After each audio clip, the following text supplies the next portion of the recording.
All right, guys, what's up? Coach B here. So, you're probably wondering after reading the title that stretching doesn't build muscle. Yeah, of course it doesn't build muscle. What is this guy talking about? Well, actually, stretching can build muscle. When we say stretching can build muscle, it can definitely lead to increases in muscle mass if done properly. And I'm not talking about static stretching. I'm not talking about when before you go to the gym, you sit down, reach across your body, stretch like this, swing your arms. That might sure help you get mobile, but studies show it actually doesn't do that either. In terms of static stretching, it actually shows a perceived improvement of flexibility versus mobility. So we're not actually allowing our bodies to become more mobile by stretching before we train. It necessarily just improves the range that we can do that stretch in. So if we sit there and stretch like this, well, we're gonna be able to, the longer we stretch, the deeper we sink into that stretch. Is that going to translate over to more mobility in certain movements? No. And studies have actually shown that static stretching before exercise actually decreases our power output. It does the exact opposite. So it makes us essentially weaker on our movements. A tight muscle is a strong muscle, they say. Now you have to be careful with that too. You don't want to be too tight. You need to be doing mobility and dynamic mobility and getting the joints warm. But sitting there and doing static stretching will absolutely give you no benefit for you before you train. It's not going to help you grow muscle tissue. It's not going to help your safety. And like I said, it's actually going to decrease the power or force potential of a muscle. Your overall strength of that muscle for that session will be decreased. And the endurance of that muscle is going to take a negative hit too. So static stretching before a session is not what we want to do. But with that being said, there is some stretching that can have transferability to helping build lean tissue, and that's going to be loaded stretching. So in terms of loaded stretching, first and foremost, got to give credit where credit is due. And in no way am I the inventor of this or coming up with this. Through looking deeper into it, I actually found out it was around in the 1960s. There was a bodybuilder who believed that to positively increase his lat growth, he would hang from a chin-up bar and let weights pull him and stretch him.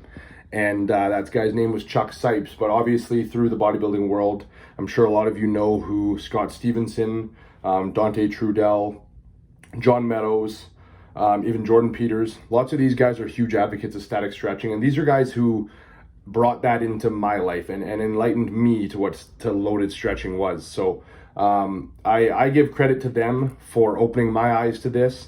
And this is me just passing on some information to you that I truly think is valuable in helping build tissue over the long term. And it's something you can add to your arsenal that is going to be impactful and give you the edge potentially.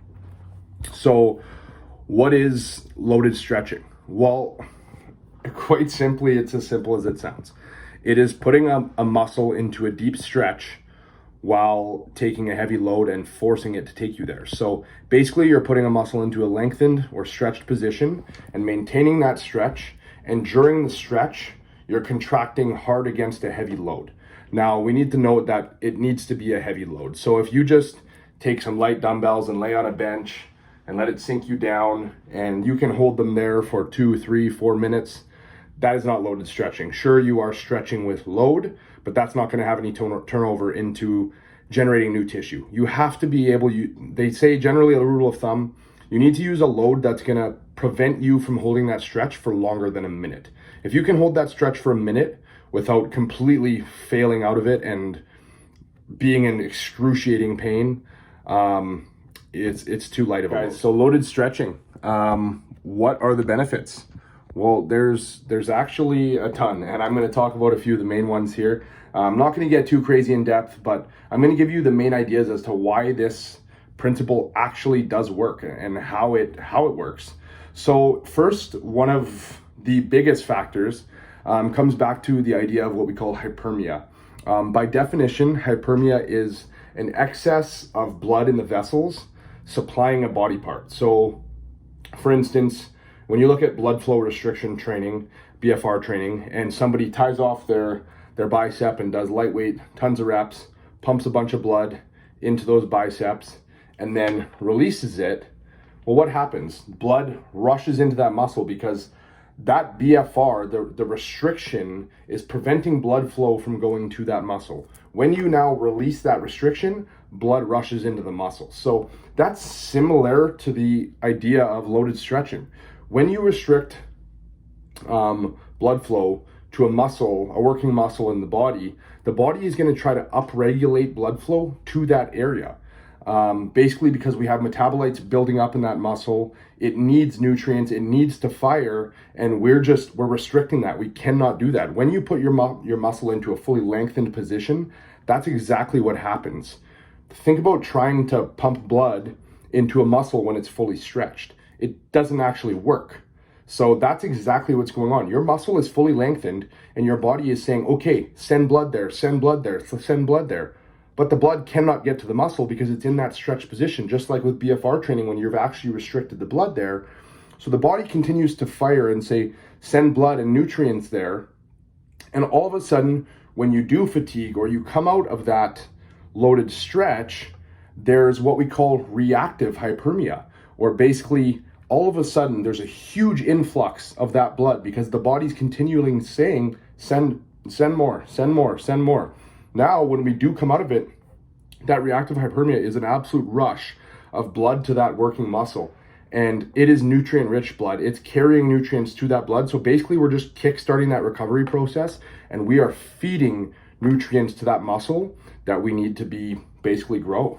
This also releases a huge increase in IGF-1, which, of course, we know IGF-1, insulin-like growth factor, has a massive effect on growing lean tissue as well. So that, again, is going to play a role in helping us promote anabolism or actually build muscle. Not only does it create an increase in IGF-1, it actually increases the ability and the receptors and how sensitive we are to IGF-1. So there's just a plethora of benefits right there alone, talking about reactive hyperemia and the effect that has due to loaded stretching.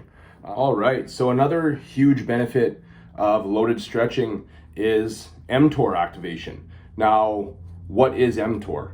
It's a mammalian target of rapamycin, which we've talked about this when we talk about protein synthesis and increasing protein synthesis, which obviously increased protein synthesis is huge. That's what a lot of anabolics and steroids do for us and why we can increase the amount of tissue we grow.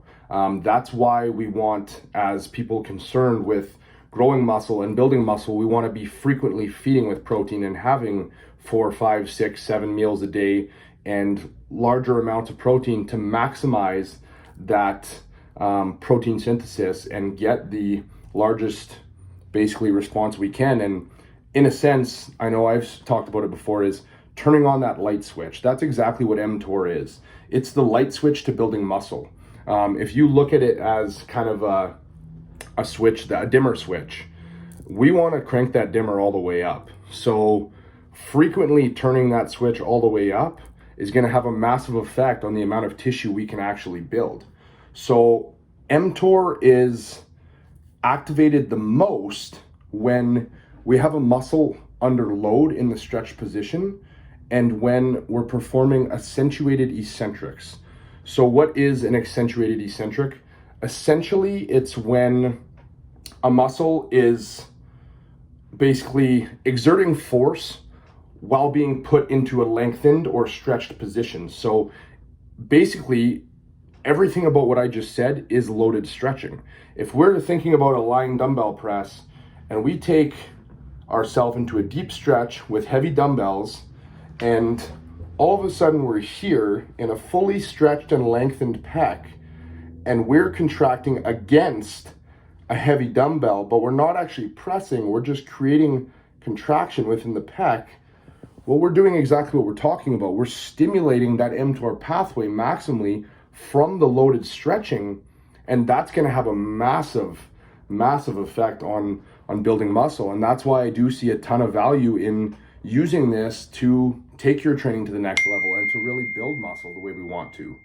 So when we talk about the accentuated eccentrics, we can think of it basically also as like force negative. So when you take an exercise to absolute failure and then you get somebody to help you get the concentric part of the exercise, so let's say a leg extension, we get somebody to bring it up and then we contract as hard as we can and fight that negative on the way down. We're fighting to hold it, and slowly we can't hold it anymore, so it begins coming down. The leg is coming down, they're coming down, but we're resisting. So what's happening there is we're actually contracting while the muscle itself is being lengthened.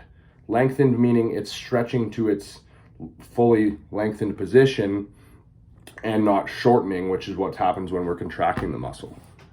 Another absolutely beneficial area of loaded stretching, and one of the benefits it provides, is your fast twitch muscle fiber recruitment.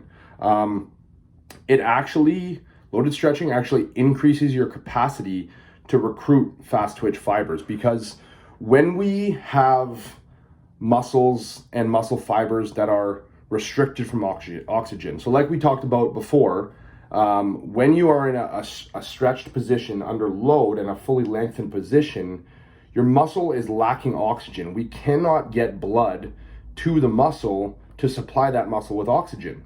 So when you're in that position, your fast twitch glycolytic muscle fibers are what's going to fire, because they depend on glycogen and they don't depend on needing oxygen. So there is no oxygen being supplied to that muscle. So we can't rely on muscle fibers that need oxygen. So we are now solely relying on fast twitch glycolytic muscle fibers to hold us and essentially prevent us from ripping our limbs off or whatever when we're contracting against that load.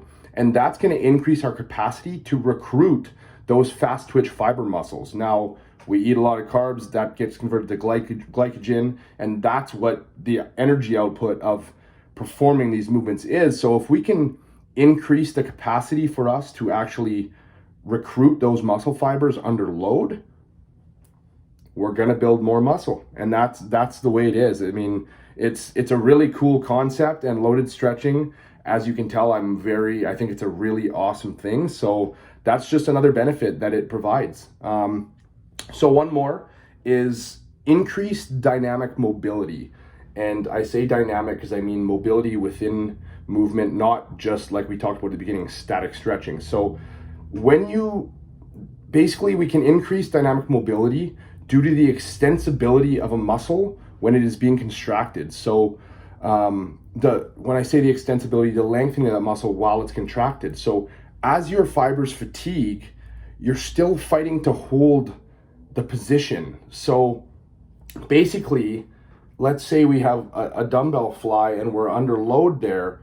Well, as you fatigue, you're going to be able to get that out farther and farther. Now, obviously, this is where we will need to take into consideration safety, and we don't want to get hurt, but you're basically increasing the dynamic mobility of that muscle, which in the long run can have positive markers on performance and strength and ultimately muscle mass. So, pardon me, for all these reasons, I'm a firm believer that loaded stretching can be implemented very well into any program focused not even just on building muscle, but on building strength as well and power. There's tons of articles.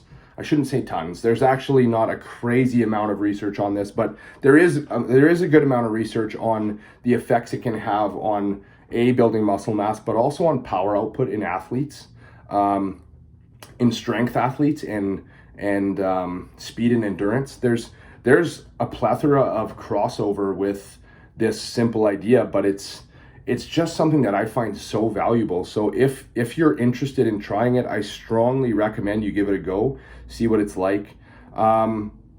There's a few different ways to do it. So some people program it basically after every set. You might see somebody basically doing a loaded stretch or finishing in a stretch position. That's not generally how I program it for my clients. Ultimately, what you want to see is maybe at the end of a workout doing a few sets. So if you do a chest day, maybe you'll wait to the end of your chest day and you'll do a few sets of a loaded stretch for, like we said, up to a minute For me, I like to have people hold a loaded stretch, for 30 to 45 seconds. And you do that 2 or 3 times so that throughout the entirety of the workout, you've held that loaded stretch for like 3 minutes or so. Now, if you set up your workouts differently and you don't have just a chest day per se or whatever, there's different ways to go about doing this. And I generally have my clients do it in a way that is reflective of their program. So every single person has different training splits that work for them, different frequencies, whatever. So you got to kind of play around with it and see what the best place to put your loaded stretching is.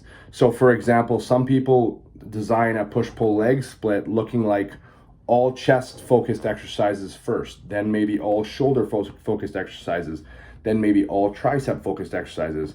If that's something you do, you might do your chest exercises, then place a loaded stretch in. Then you might do some shoulder movements, then place a loaded stretch in. Then you might do some tricep movements, then place a loaded stretch in. Now, if you're going back and forth between movements, you might do a chest, a shoulder, a chest, a shoulder. Maybe you're gonna do every second exercise you do a loaded stretch or something along those lines, right? So play around with it, see what works for you. There is no right or wrong. It's ultimately trying something, and if you've never tried it before, try something new. Step out of your comfort zone, and I absolutely promise you, this is not me making this up. This absolutely works. Do it proper, do it right, and enjoy what comes of it. That's it, that's all. Coach B, out.